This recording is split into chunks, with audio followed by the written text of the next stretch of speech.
I'm starting from scratch. So I'm turning 30 next year, and while most people dream about becoming a millionaire before they turn 30, I'm nowhere close. In fact, I'm broke and in debt. But it wasn't always like that. You see, I got into real estate when I was 22 because it felt like the fastest way to get rich, right? Wrong. The first 2 years was a complete struggle. Looking back, I probably would have earned more working at McDonald's.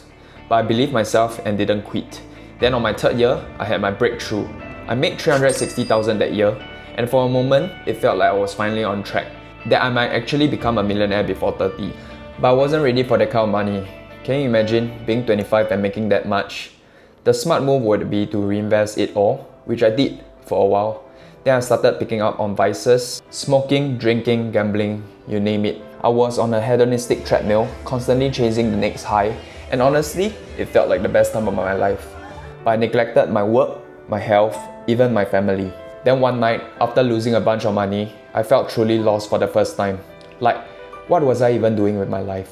So I left real estate, went into monk mode, trying to find a deeper meaning in life. I managed to quit every bad habit. I hated reading, but I challenged myself to read every day for a year.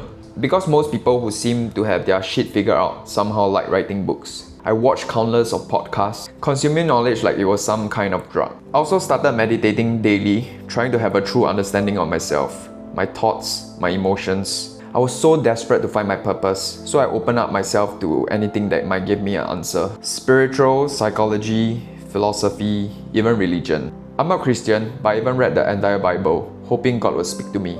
He didn't. But I found Stoicism, and that deeply resonated with me. It's also the same time I started trading.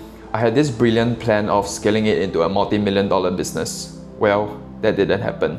So that lasted 2 years, and even though I haven't found my purpose yet, and now my net worth is negative, I've never had this much internal clarity before.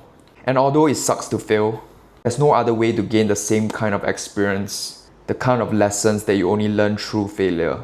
So it's finally time to put that to the test. Here's my next challenge. I'm going to attempt to become a millionaire before I turn 30. Maybe I'll fail, maybe I won't. But never try, never know. Every hero has an origin story. Now that's out of the way, it's time for my redemption arc. It's time for GG to Hero.